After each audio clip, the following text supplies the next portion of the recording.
દુષ્યંતના દરબારમાં શકુંતલા જે દલીલ કરે એ હાવ સાચી જ છે. કારણ કે દુષ્યંત કણવ ઋષિના આશ્રમમાં મળ્યો અને ગાંધર્વ વિવાહ કર્યા, એને અંગૂઠી આપી. એ અંગૂઠી આમ આંગળી એમની હતી વાણમાં જતી વખતે એમાં ધીરે ધીરે કરતા નીકળી ગઈ અને પાણીમાં પડી ગઈ. અને શકુંતલા દુષ્યંતના વિચારમાં જ બેઠી હતી. એમાં દુર્વાસાએ શ્રાપ આપ્યો કે જા તું જેને ચિંતન કરે ને એ તને ભૂલી જશે. એટલે દુષ્યંતના દરબારમાં આવી ત્યારે દુષ્યંત જે દલીલ કરે છે એ વિસ્મૃતિના હિસાબે કરે, શ્રાપના હિસાબે. પછી તો અભિજ્ઞાન શાકુંતલમ મહાકવિ કાલિદાસનો છે ને જાણીતી વાત છે. માછલી એ મીઠી ગળી જાય છે, માછીમારના જાળમાં પકડાય છે, એ પાછી એ વેચાય છે અને પાછી આવે છે. દુષ્યંત પાસેની વીંટી જુએ તો એને યાદ આવે છે. શ્રાપનું નિવારણ એવું હતું. અને પછી મળે. જજ સાહેબો સામે મારે કાર્યક્રમ હતો એટલે મેં વિધાને કહ્યું કે what is the difference between religion and law? ધર્મ અને કાયદો એ બેમાં ફેર શું છે એમ. તો religion says action is judged by the intention. હજરત મોહમ્મદ પૈગંબર સાહેબ સલ્લલ્લાહુ અલૈહિ વસલ્લમ એમનું આ વાક્ય છે, મોહમ્મદ સાહેબનું વાક્ય.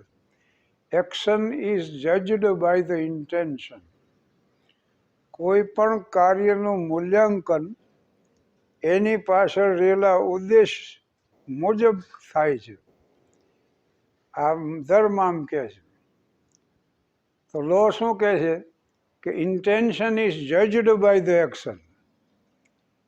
ઈરાદો એને કાર્ય કર્યું એના ઉપરથી નક્કી થાય.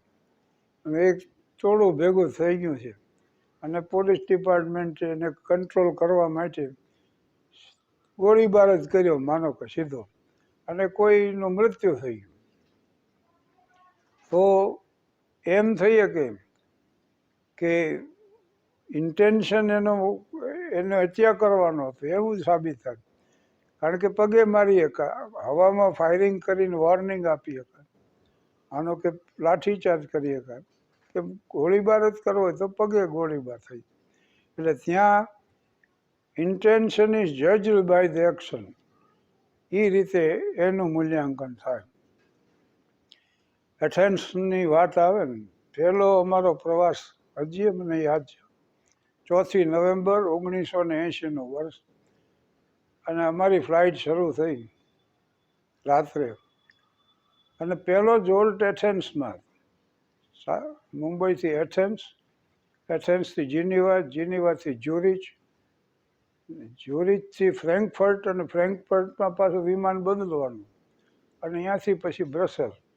પણ એથેન્સ આવ્યું ને એટલે લેન્ડ થયું વિમાન, અને એનો ડોર ખોલવામાં આવ્યો, પેસેન્જરો ઉતરતા બીજા આવતા. એટલે હું ત્યાં પહોંચ્યો તો બહાર સામે એરપોર્ટ ઉપર એથેન્સનું બોર્ડ વાંચ્યું. ભૂમિ ઉપર રહી શકાય એમ તો હતું નહીં, પણ ઘણા સંસ્મરણો મને યાદ આવી ગયા. Philip of મેસેડોનિયા, Sikandar, Alexander the great છે ને સિકંદર, એનો પિતા ફિલિપ મેસેડોનિયાનો, પણ વૈશાખ ગ્રીસમાં આવે. અને ઈસવીસન પૂર્વે 320માં Alexander the great of Greece invaded India in 320 BC. Bharat ઉપર આક્રમણ કર્યું અને પૂરું રાજ, એ લોકો ગ્રીકો એને પોરસ કહેતા, ઇન્ડિયાને ઇન્ડિકા કહેતા. અંગ્રેજો જેમ ઇન્ડિયા કહેતા, ગ્રીકો એને ઇન્ડિકા કહેતા. એ પોરુરાજ સામે યુદ્ધ થયું. હવે ઈસવીસન પૂર્વે 320માં આ યુદ્ધ થયેલું, અને જૂન મહિનો હતો, વરસાદ પડેલો, આમ ભૂમિ લપસણી. અને સિકંદર આવ્યો ભારત, તો રૂકસાના નામની એક પ્રિયતમા એની હતી, એ એની હારે આવી. સિકંદરના ની હારે લગ્ન નહીં થવાના. તો ત્યારે રક્ષાબંધનનો તહેવાર હતો, એટલે બેન દીકરીઓ બધી રક્ષા ખરીદતી હતી. તો આને કુતૂહલ થયું. પણ એક નોંધ કર્યા જેવી વાત છે કે એ ભારતમાં આવી હતી દુશ્મન દેશમાં, છતાંય બે ધડક એ ફરવા નીકળી પડી. એને એટલો તો વિશ્વાસ હતો કે સ્ત્રી સન્માન કરવા વાળી આ ભૂમિ છે, એટલે એમ એને તકલીફ નહીં પડે એમ. એટલે થોડું ઘણું ભાંગ્યા તૂટ્યા ભાષામાં એને પૂછવું બેન દીકરીઓ કે આ શું આનું મહત્વ. તો એને કીધું કે આ રક્ષા છે, આ રક્ષા ભાઈને બાંધવામાં આવે એટલે ભાઈ એને પ્રેઝન્ટ આપે.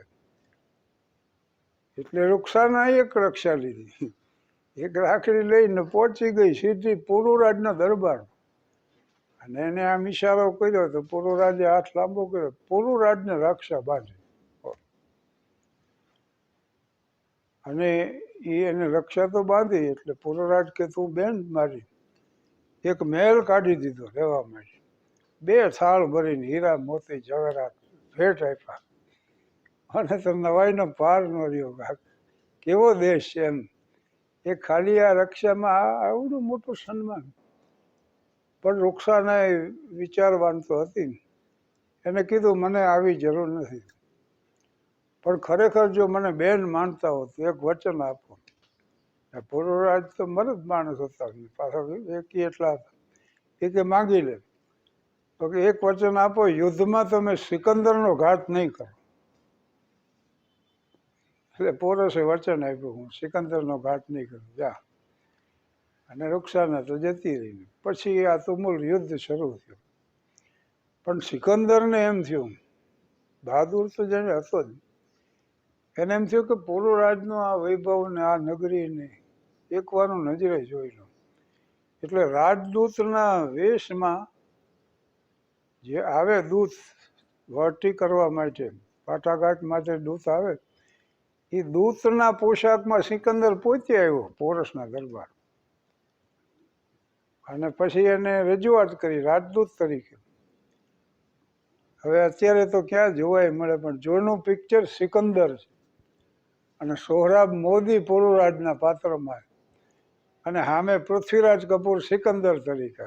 એમાં પૃથ્વીરાજ કપૂરને જોવાની શું આબેહૂબ એને પાત્ર ભજ્યું સિકંદરનું.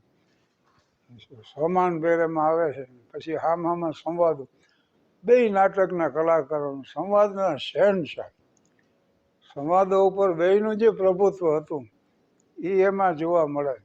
અને એ જે વાતચીત ચાલે છે ને એમાં પુરુરાજ સિકંદરને એમ કહે છે કે અબ હમારી મુલાકાત मैदान जंग में होगी, तब हमारी जबाने नहीं तलवारें लड़ेंगी.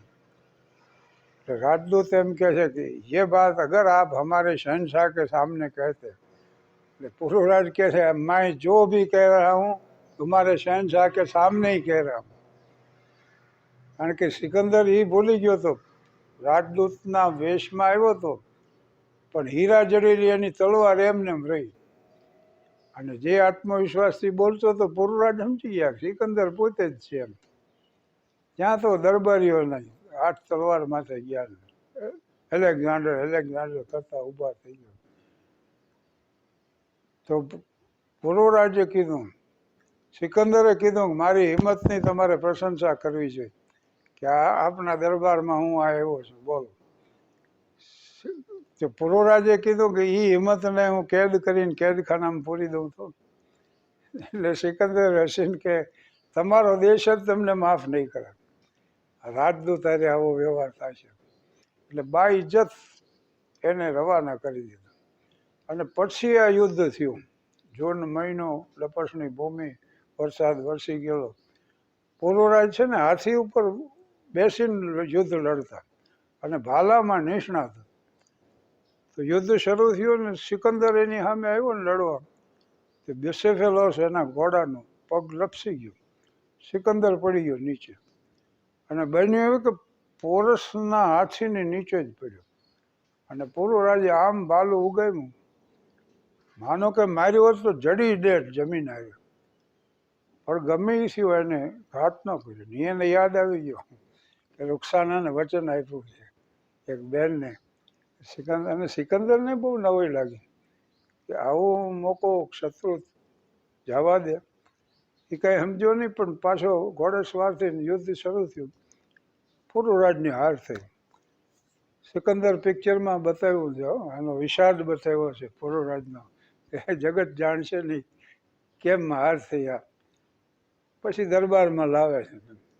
જાણીતી વાત છે. સિકંદર પૂછે કે હું તમારી હારે કેવો વ્યવહાર કરું? અને પુરુરાજ કહે છે એક સમ્રાટ બીજા સમ્રાટ હારે કરે એવો વ્યવહાર, એક શહેનશાહ બીજા શહેનશાહ હારે કરે એવો વ્યવહાર કરો. અને એ જ ક્ષણે આખું રાજ પુરુરાજને સુપ્રત કરે. આ સિકંદરનો પ્રશ્ન. અને ન ખુશાલી રહી છે, ને ખુમારી રહી છે, ને ચહેરા ઉપર કાંઈ લાલી રહી છે. ચમનમાં હવે હિંચકો બાંધી ક્યાં, ને વૃક્ષો રહ્યા છે ને ડાળી રહી છે. ખુદા જાણે કયો ધર્મ પાળે છે દુનિયા, ખુદા જાણે કયો ધર્મ પાળે છે દુનિયા. ધતિંગોની વણઝાર ચાલુ રહી છે. ખજાનાના માલિકને કોઈ સમજાવો કે જનારાની મુઠ્ઠીઓ ખાલી રહી છે. અને સિકંદરે, આ તો બહુ પ્રચલિત પ્રસંગ છે, કે સિકંદરનું મૃત્યુ થયું ત્યારે એની છેલ્લી ઈચ્છા એ હતી કે જનાજા બાર બે હાથ ખાલી રાખ, એટલે જગત જોઈ શકે કે આવો સમ્રાટ ને આવો વિજેતા ને આટલા યુદ્ધોનો જીતનાર ખાલી હાથે જાય. પણ આ નિર્ણય એને ક્યારે લીધો? ભારતમાંથી પાછા ફરતા બેબીલોન, એમાં યલો ફીવરનો ભોગ બન્યો. સિકંદર બીમાર પડી ગયો. હકીમો તો હાથે હતા ને, એને કીધું એક કામ કરો, મને એથેન્સ સુધી ખાલી પહોંચાડી, પછી ભલે આ દેહ છૂટી જાય. હકીમો કે હજુર એ અમારા હાથની વાત નહીં. તો કે એમ કરો, મારી માતાને એથેન્સથી અહીં બોલાવી. તો એ હકીમો કે એ અમારા હાથની વાત નહીં.